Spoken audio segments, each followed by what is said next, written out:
ಸಂಚಿಕೆಯ ಮೂಲಕ, ಈ ಒಂದು ವಿಡಿಯೋ ಮೂಲಕ ವಾಸ್ತು ವಿಚಾರವಾಗಿ ಕೆಲವೊಂದು ವಿಶೇಷ ಮಾಹಿತಿಗಳನ್ನು, ಒಂದು ಇಂಪಾರ್ಟೆಂಟ್ ಥಿಂಗ್ಸ್ ಅಂತ ಹೇಳ್ಬೋದು, ವೆರಿ ಇಂಪಾರ್ಟೆಂಟ್ ಇನ್ಫಾರ್ಮೇಶನ್ಸ್ ನಾನು ನಿಮ್ಮ ಜೊತೆ ಶೇರ್ ಮಾಡ್ಕೊಳ್ತಾ ಇದ್ದೇನೆ. ಏನು ಅಂತ ಹೇಳಿದ್ರೆ, ಸ್ಪೆಷಲಿ ನೋಡಿ, ವಾಸ್ತು ವಿಚಾರದಲ್ಲಿ ಬಂದಾಗ ಮನೆ ಒಂದು ಸ್ಟ್ರಕ್ಚರ್ದ ಒಂದು ಮೇನ್ ಪಾರ್ಟ್ ಬರುತ್ತೆ ಅಲ್ವಾ. ಈಗ ಸ್ಟ್ರಕ್ಚರ್ನ ನೀವು ನಿರ್ಮಾಣ ಮಾಡುವಾಗ ಜೋನ್ಸ್ ಆಮೇಲೆ ಡೈರೆಕ್ಷನ್ಸ್ನ ಎಲ್ಲಾನು ಸರಿಯಾಗಿ ಚೆಕ್ ಮಾಡ್ಕೊಂಡ್ಬಿಟ್ಟು ಅಕಾರ್ಡಿಂಗ್ ಟು ದಟ್ ನೀವೇನ್ ಮಾಡ್ತೀರಾ, ಒಂದು ಬಿಲ್ಡಿಂಗ್ನ ಒಂದು ಕಟ್ಟಡವನ್ನ ನಿರ್ಮಾಣ ಮಾಡ್ತೀರಾ. ಈಗ ಇಲ್ಲಿ ಏನಾಗ್ತದೆ ಅಂತ ಹೇಳಿದ್ರೆ, ನೀವು ಸ್ಟ್ರಕ್ಚರ್ ಕನ್ಸ್ಟ್ರಕ್ಷನ್ಗಿಂತ ಮುಂಚೆ ಏನ್ ಮಾಡಬೇಕು, ಮೊದಲು ನಾವೇನ್ ಮಾಡ್ಬೇಕಾಗ್ತದೆ, ಆ ಒಂದು ಭೂಮಿಯ ಒಂದು ಆಕಾರ, ಆಮೇಲೆ ಅಲ್ಲಿರುವಂತ ಎಲ್ಲ ಜೋನ್ಸ್, ಇವಾಗ ನೀವು ಸರಿಯಾಗಿ ಒಂದು ನಕ್ಷೆಯನ್ನ ಹಾಕ್ತೀರಾ. ಒಂದು ಬಿಲ್ಡಿಂಗ್ ಕಟ್ಟಬೇಕಾದ್ರೆ ಏನಾದರೂ ಮಾಡೋದು, ಒಂದು ನಕ್ಷೆಯನ್ನ ಹಾಕೊಳ್ತೀರಾ. ಆ ನಕ್ಷೆಯನ್ನ ನಿರ್ಮಾಣ ಮಾಡುವಂತ ಸಮಯದಲ್ಲಿ ಏನ್ ಮಾಡ್ಬೇಕಾಗ್ತದೆ, ನಾವು ಮೇನು 4 ಸ್ಟೆಪ್ಸ್ನ ನಾವು ಫಾಲೋ ಮಾಡಬೇಕು. ಮೇನ್ 4 ಸ್ಟೆಪ್ಸ್, ಆಯ್ತಾ. ಏನು ಅಂತ ಹೇಳಿದ್ರೆ ನೋಡಿ, ಎಂಟ್ರೆನ್ಸ್ ಅಲ್ಲಿ ಬರುತ್ತೆ. ಮೊದಲನೇದಾಗಿ ನಾವು ಎಂಟ್ರೆನ್ಸ್ ಡೈರೆಕ್ಷನ್ ನ ಚೂಸ್ ಮಾಡ್ಕೊಳ್ತೇವೆ.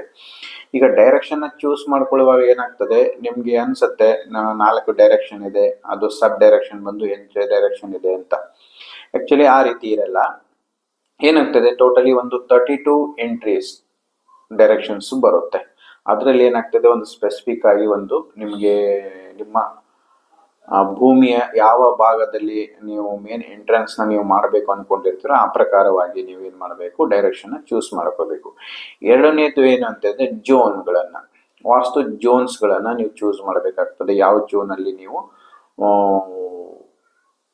ವೆಂಟಿಲೇಷನ್ ನ ನೀವು ಮಾಡ್ಲಿಕ್ಕೆ ಪ್ಲಾನ್ ಮಾಡ್ತಾ ಇದ್ದೀರಾ ಅಂತ ಹೇಳ್ಬಿಟ್ಟು.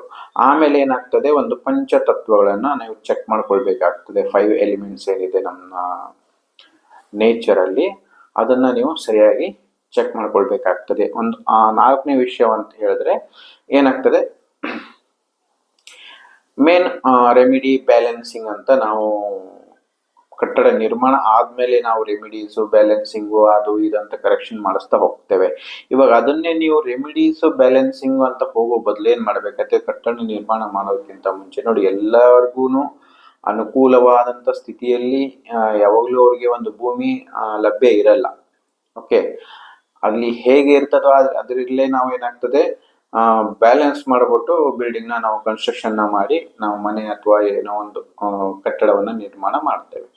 ಓಕೆ, ಇಲ್ಲಿ ಬರುವಂತ ವಿಷಯವೇನಂತ ಹೇಳಿದ್ರೆ, ಮೇನ್ ಕನ್ಸ್ಟ್ರಕ್ಷನ್ ಅಲ್ಲಿ ವಾಸ್ತುವಿನ ವಿಚಾರವಾಗಿ ನಿಮ್ಮ ಒಂದು ಭೂಮಿಯ ಭಾಗದಲ್ಲಿ ಯಾವುದು ಎಂಟ್ರೆನ್ಸ್ ಅಲ್ಲಿ ಇಡ್ತೀರಲ್ವಾ, ಆ ಡೈರೆಕ್ಷನ್ ಅದು ಯಾವುದೇ ಬರ್ತಾ ಇರಲಿ ನಿಮ್ಮ ಪ್ಲಾಟ್ ಏರಿಯಾದು. ಓಕೆ, ಎಂಟ್ರೆನ್ಸ್ ಇರ್ಬೋದು, ಕಾರ್ನರ್ ಸೈಟ್ ಇರ್ಬೋದು, ಅಥವಾ ಮಧ್ಯಕ್ಕೆ ಇದೆ ಪ್ಲಾಟು, ಸರೌಂಡಿಂಗ್ ಎಲ್ಲ ಕಡೆ ಬಿಲ್ಡಿಂಗ್ಸ್ ಇದೆ, ಒಂದೇ ಕಡೆಯಿಂದ ನಮ್ಗೆ ಎಲ್ಲ ವೆಂಟಿಲೇಷನ್ ಬರ್ತಾ ಇದೆ ಅಂತ ಹೇಳಿದ್ರು ಸಹ, ಆ ತರ ಒಂದು ಪರಿಸ್ಥಿತಿ ಇದ್ರೂ ಸಹ ಏನಾಗ್ತದೆ, ನೀವು ಹೇಗೆ ಬ್ಯಾಲೆನ್ಸಿಂಗ್ ಮಾಡ್ಕೊಳ್ಬೇಕು ಅನ್ನೋದು ಒಂದು ಮೇನ್ ಇಂಪಾರ್ಟೆಂಟ್ ಇರುತ್ತೆ. ಯಾಕಂದ್ರೆ ನೋಡಿ, ಪ್ರಕೃತಿಯಲ್ಲಿ ನೇಚರ್ ಆಗಿ ನಮಗೆ ಸಿಗುವಂತ ಒಂದು 5 ಎಲಿಮೆಂಟ್ಸ್ ನ ನೀವು ಬ್ಯಾಲೆನ್ಸ್ ಮಾಡ್ಕೊಂಡ್ರೋದ್ರಿಂದನೇ ಸಾಕು. ಯಾಕಂದ್ರೆ we are living in nature. ಒಂದು ಪ್ರಕೃತಿಯಲ್ಲೇ ನಾವು ಜೀವನ ಮಾಡ್ತಾ ಇರುವಾಗ, ಪ್ರಕೃತಿಯಲ್ಲೇ ನಾವು ಜೀವಿಸುತ್ತಿರುವಾಗ, ಪ್ರಕೃತಿಯೇ ಒಂದು ವಾಸ್ತು. ಅಲ್ಲಿ ನಾವು ಏನ್ ಮಾಡ್ತೀವಿ, ಕಟ್ಟಡವನ್ನ ನಿರ್ಮಾಣ ಮಾಡಿಕೊಂಡು ನಮ್ಮ ಒಂದು ಜೀವನವನ್ನ ನಾವು ನಡೆಸ್ತಾ ಇರ್ತೇವೆ. ಓಕೆ, ಈ ಪ್ರಕೃತಿಯ ಮಧ್ಯದಲ್ಲಿ ನಾವು ಕಟ್ಟಡವನ್ನು ನಿರ್ಮಾಣ ಮಾಡಿಕೊಂಡು ಜೀವನವನ್ನು ನಡೆಸುವಾಗ, ಆ ಕಟ್ಟಡದ ಒಳಗಡೆಗೂ ಮತ್ತು ಕಟ್ಟಡದ ಹೊರಗಡೆಗೂ ಏನಾಗ್ತದೆ, ಒಂದು ಎನರ್ಜಿ ಸೈಕಲ್ ಏನಾಗ್ತದೆ, ಎನರ್ಜಿ ಫ್ಲಕ್ಚುಯೇಷನ್ಸ್ ಅನ್ನ, ಎನರ್ಜಿ ಸರ್ಕ್ಯುಲೇಷನ್ ಏನಾಗ್ತದೆ, ಚೇಂಜಸ್ ಆಗ್ತಾ ಇರುತ್ತೆ. ಈಗ ನಮ್ಮ ಭೂಮಿ ಅಂತ ನೀವು ತಗೊಂಡಾಗ ಏನಾಗ್ತದೆ, ಭೂಮಿ ತಿರುಗ್ತಾ ಇರ್ತದೆ, ರೊಟೇಷನ್ ಮೂವ್ಮೆಂಟ್ ಅಲ್ಲಿ ಇದೆ, ಆಯ್ತಾ. ಇವಾಗ ನಾವು ಆ ಭೂಮಿಯ ವೇಗದ ಜೊತೆಗೆ ನಾವು ಚಲಿಸ್ತಾ ಇರ್ತೇವೆ. ಹೀಗಾಗಿ ಭೂಮಿಯ ಚಲನೆಯಲ್ಲಿ ನಮ್ಮ ವೇಗವನ್ನು ಚಲಿಸ್ತಾನೆ ಇರ್ತದೆ. ನೀವು ಏನಿಸ್ತಾ ಇರ್ತೀವಿ, ನಾವು ಸ್ಟೇಬಲ್ ಆಗಿ ಒಂದ್ ಕಡೆ ನಿಂತಿದ್ದೀವಿ ಅಂತ. ಇಲ್ಲ, ಏನಾಗ್ತದೆ, ಇಲ್ಲಿ ಪ್ರತಿಯೊಂದು ರೊಟೇಷನ್ ಅಲ್ಲೂ ಒಂದೊಂದು ಎನರ್ಜೀಸ್ ಕ್ರಿಯೇಟ್ ಆಗ್ತಾ ಇರುತ್ತೆ. ಎನರ್ಜಿ ಲೆವೆಲ್, ಫೋರ್ಸು, ಸ್ಟ್ರೆಸ್ ಎಲ್ಲ ಕ್ರಿಯೇಟ್ ಆಗ್ತಾ ಇರುತ್ತೆ. ಅದ್ರ ಜೊತೆಗೆ ಇನ್ನೊಂದು ಏನಾಗ್ತದೆ ಅಂತ ಹೇಳಿದ್ರೆ, ಭೂಮಿಯ ಭಾಗದಿಂದ ಬರುವಂತದ್ದು ಜಿಯೋಪಥಿಕಲ್ ಸ್ಟ್ರೆಸ್ ಒಂದು, ಆಮೇಲೆ ಸ್ಪೇಸ್ ಇಂದ ಆಗ್ತಾವಂತ ಚೇಂಜಸ್, ಎನರ್ಜಿ ಸರ್ಕ್ಯುಲೇಷನ್ಸ್. ಇವಾಗ ನೋಡಿ ಸ್ಪೇಸ್ ಅಲ್ಲಿ ಸುಮಾರು ತರಹದ ಒಂದು ತರಂಗಗಳಿವೆ. ಎಲೆಕ್ಟ್ರೋಮ್ಯಾಗ್ನೆಟಿಕ್ ವೇವ್ಸ್ ಇದೆ, ರೇಡಿಯೋ ವೇವ್ಸ್ ಇರುತ್ತೆ, ಮ್ಯಾಗ್ನೆಟಿಕ್ ಫೀಲ್ಡ್ ಇದೆ, ಗ್ರಾವಿಟೇಷನಲ್ ಫೋರ್ಸ್ ಇದೆ, ಆಮೇಲೆ ಏರ್, ವಿಂಡ್ ಅಲ್ವಾ, ಗಾಳಿಯ ಒಂದು ರೂಪ ಹೇಗಾದ್ರೂ ಇರ್ಬೋದು. ನಾರ್ಮಲ್ ಆಗಿ ಗಾಳಿ ಬೀಸ್ತಾ ಇದ್ರೆ ಓಕೆ, ಇನ್ನೊಂದು ವಿಂಡ್ ಅಂತ ಬರುತ್ತೆ, ಸುಂಟರ ಗಾಳಿ ಅಂತ ಬರುತ್ತೆ, ಚಂಡಮಾರುತಗಳು ಅಂತ ಬೇರೆ ಬೇರೆ ದಿಕ್ಕಿನಿಂದ ಬರ್ತಾನೆ ಇರುತ್ತೆ. ಆಯ್ತಾ, ಇವೆಲ್ಲ ಏನಾಗ್ತದೆ ಅಂತ ಹೇಳಿದ್ರೆ ವಾಸ್ತು ನೀವು ಕರೆಕ್ಷನ್ ಮಾಡಿದಾಗ ಆ ಒಂದು ಯಾವಾಗ್ಲೂ ಪಾಸಿಟಿವ್ ಕರೆಕ್ಷನ್ ಮಾಡಿದ ತಕ್ಷಣ ನಿಮ್ಗೆ ಯಾವಾಗಲೂ ಪಾಸಿಟಿವ್ ರಿಸಲ್ಟ್ ಸಿಗ್ತದೆ ಅನ್ನೋ ಒಂದು ತಪ್ಪು ಮಾಹಿತಿನ ನಿಮ್ಮ ತಲೆಯಲ್ಲಿ ಹಾಕೋಬೇಡಿ. ಕರೆಕ್ಷನ್ ಮಾಡೋದು ಅಂತ ಹೇಳಿದ್ರೆ ಏನಾಗ್ತದೆ, ಒಂದು ಬ್ಯಾಲೆನ್ಸ್ ಮಾಡೋದು, ಅದರಿಂದ ಯಾವಾಗ್ಲೂ ನಿಮ್ಗೆ ಪಾಸಿಟಿವ್ ಎನರ್ಜಿ ಸಿಗ್ತಾ ಇರ್ತದೆ. ನಾವು ಉತ್ತರ ಭಾಗಕ್ಕೆ ನಾವು ಬಾಗಿಲು ಇಟ್ಬಿಟ್ಟು ಮನೆ ಕಟ್ಟಿದೀವಿ ಅಂದ ತಕ್ಷಣ ನಿಮ್ಗೆ ಯಾವಾಗಲೂ ಉತ್ತರ ಭಾಗದ ಒಂದು ಪಾಸಿಟಿವ್ ಯಾವಾಗಲೂ ಪಾಸಿಟಿವ್ ಆಗಿ ಆಗ್ತಾ ಇರ್ತದೆ ಅನ್ನೋದು ನಿಮ್ಮ ಒಂದು ತಪ್ಪು ಕಲ್ಪನೆ. ಯಾಕಂದ್ರೆ ಹೇಳಿದ್ರೆ ನಮ್ಮ ಒಂದು ಭೂಮಿಯ ಚಲನೆಯಲ್ಲಿ ಏನಾಗ್ತದೆ, ಸುಮಾರು ಒಂದು ಇಷ್ಟೊಂದು ಎನರ್ಜಿಗಳು ನಮ್ಮ ಸ್ಪೇಸ್ ಅಲ್ಲಿ ಇರೋದ್ರಿಂದ ಆ ಸರ್ಕ್ಯುಲೇಷನ್ ಅಲ್ಲಿ ಸುಮಾರು ಸ್ಟ್ರೆಸ್ ಕ್ರಿಯೇಟ್ ಆಗ್ತಾನೆ ಇರ್ತದೆ.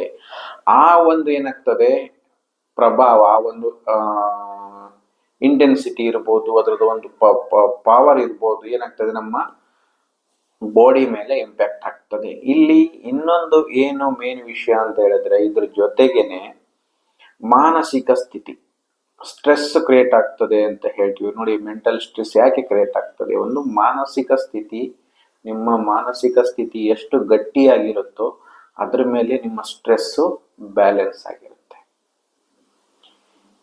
ಅಲ್ವಾ. ಇವಾಗ ನೋಡಿ ಫಿಯರ್ ಸ್ಟಾರ್ಟ್ ಆಗುತ್ತೆ. ಫಿಯರ್ ಯಾಕೆ ಸ್ಟಾರ್ಟ್ ಆಗ್ತದೆ? ಆ ಒಂದು ಭಯದ ವಾತಾವರಣ ಸೃಷ್ಟಿಯಾಗಿ ಎಲ್ಲವೂ ನಿಮ್ಮ ಮಾನಸಿಕ ಸ್ಥಿತಿಯ ಮೇಲೆ ನಿಂತಿದೆ.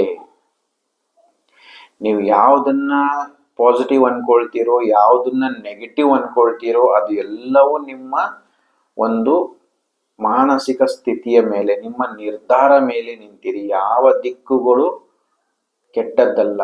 ಯಾವುದೇ ಡೈರೆಕ್ಷನ್, ನಿಮ್ಮಲ್ಲಿ ಮನೆ ಇರಲಿ ಅಥವಾ ನಿಮ್ಮ ಆಫೀಸ್ ಇರಲಿ, ಎನಿಥಿಂಗ್, ಯಾವ ಡೈರೆಕ್ಷನ್ ಅಲ್ಲಾದ್ರೂ ಇರಲಿ, ಅದರ ಒಂದು ಕೆಟ್ಟದಾಗ್ತದೆ ಅನ್ನೋ ಒಂದು ಮಾನಸಿಕ ಸ್ಥಿತಿ ಏನಿದೆಯಲ್ಲ ಅದು ನಿಮಗೆ ಮೇನ್ ಆಗಿ ಎಫೆಕ್ಟ್ ಕೊಡುವಂಥದ್ದು. ಓಕೆ, ಈ ಪ್ರಕೃತಿನೇ ಒಂದು ವಾಸ್ತು ಅಂತ ನಾವು ಹೇಳಿದಾಗ ಈ ನಿಮ್ಮ ಮಾನಸಿಕ ಸ್ಥಿತಿಯನ್ನು ಗಟ್ಟಿ ಮಾಡ್ಕೊಳ್ಳಿ. ಪ್ರಕೃತಿಯೇ ವಾಸ್ತು ಅಂದ್ರೆ ಪ್ರಕೃತಿಯ ಮಡಿಲಲ್ಲಿ ನಾವು ಇದ್ದೀವಿ ಅಂದಮೇಲೆ ಇದು ಒಂದು ಚೌಕಟ್ಟನ್ನು ನಿರ್ಮಾಣ ಮಾಡಿರ್ತೇವೆ ಹೊರತು, ಆದ್ರೆ ಯಾವುದೇ ಡೈರೆಕ್ಷನ್ ಅಲ್ಲಿ ಇರುವಂತಹ ಯಾವುದೇ ರೀತಿಯ ಕಟ್ಟಡಗಳಿರಲಿ ಅಲ್ಲಿ ಏನಾಗ್ತದೆ, ಆ ಒಂದು ಮಾನಸಿಕ ಸ್ಥಿತಿಯನ್ನ ನೀವು ಬದಲಾವಣೆ ಮಾಡ್ಕೊಳ್ಬೇಕು. ಅದರಿಂದನೇ ಮೇನ್ ನಿಮ್ಗೆ ನೆಗೆಟಿವ್ ರಿಸಲ್ಟ್ಸ್ ಇರುತ್ತೆ ಹೊರತು ಯಾವುದೇ ಕಾರಣಕ್ಕೂ ಆ ಡೈರೆಕ್ಷನ್ಗಳಿಂದ ಅಷ್ಟೊಂದು ಪ್ರಭಾವ ಇರಲ್ಲ. ಆ ಡೈರೆಕ್ಷನ್ಗಳಿಂದ ಕೆಲವೊಂದು ಎನರ್ಜಿ ಚೇಂಜ್ ಆಗ್ತದೆ, ನೆಗೆಟಿವ್ ಪಾಸಿಟಿವ್ ಇಲ್ಲ ಅಂತಲ್ಲ, ಬಟ್ ಎಂಟೈರ್ ಕಾನ್ಸೆಪ್ಟು ಪ್ರಭಾವ ಅಲ್ಲಿಂದನೇ ಬರ್ತಾ ಇರಲ್ಲ. ಇದು ಮೇನು ನೀವು ತಿಳ್ಕೊಳ್ಬೇಕಾದಂಥ ವಿಷಯ. ಓಕೆ, ಇಲ್ಲೇನು ನಾನು ಹೇಳುವಂಥದ್ದೇನಂತ ಹೇಳಿದ್ರೆ, ನಿಮ್ಮ ವಾಸಿಸುವಂತ ಮನೆ ಇರಬಹುದು, ಆಫೀಸ್ ಇರಬಹುದು, ಯಾವುದೇ ಒಂದು ಕಟ್ಟಡ ಇರಬಹುದು, ಸರೌಂಡಿಂಗ್ ನಲ್ಲಿ ಏನೇ ಇರಲಿ, ಆಯ್ತಾ, ಸರೌಂಡಿಂಗ್ ನಲ್ಲಿ ಏನೇ ಇರಲಿ, ಮೇನ್ ಏನಿರಬೇಕು ಅಂತ ಹೇಳಿದ್ರೆ ಒಂದು ಗಾಳಿ ಬೆಳಕು ವೆಂಟಿಲೇಷನ್ ಈಸಿಯಾಗಿ ಬರೋ ತರ ನೀವು ಮೇನ್ ಈ ಒಂದು ಸ್ಟ್ರಕ್ಚರ್ ಅಲ್ಲಿ ಗಾಳಿ ಬೆಳಕು ಈಸಿಯಾಗಿ ಫ್ಲೋ ಆಗೋ ತರ ನೀವು ಕನ್ಸ್ಟ್ರಕ್ಷನ್ ಮಾಡಿಕೊಂಡ್ರೆ ಹೆಚ್ಚಾಗಿ ಒಂದು ನೆಗೆಟಿವಿಟಿ ಇದರಿಂದನೇ ಸರಿದೋಗ್ತದೆ. ಆಗುವಂತ ಒಂದು ನೆಗೆಟಿವ್ ಪ್ರಭಾವ ಏನಿದೆಯಲ್ಲ ಇದರಿಂದನೇ ದೂರ ಆಗ್ತದೆ. ಅಲ್ಲೇ ನಿಮ್ಗೆ ಒಂದು 30% ವಸ್ತು ಕರೆಕ್ಷನ್ ಆಗೋಯ್ತು ಅಲ್ವಾ. ಇವಾಗ ಏನಾಗ್ತದೆ, ಹೆಚ್ಚಾಗಿ ನೋಡಿ ವೆಂಟಿಲೇಷನ್ ಎಷ್ಟು ಇರುತ್ತೋ ಆಮೇಲೆ ಗಾಳಿ ಬೆಳಕು ಸರಾಗವಾಗಿ ಆ ಒಂದು ನಿಮ್ಮ ಸ್ಪೇಸ್ ಅಲ್ಲಿ, ಆ ಒಂದು ನಿಮ್ಮ ಬಿಲ್ಡಿಂಗ್ ಅಲ್ಲಿ ಸರಾಗವಾಗಿ ಮೂವ್ಮೆಂಟ್ ಆಗ್ತಾ ಇದ್ರೆ, ಫ್ಲೋ ಆಗ್ತಾ ಇದ್ರೆ, ದಿಸ್ ಇಸ್ ವೆರಿ ಗುಡ್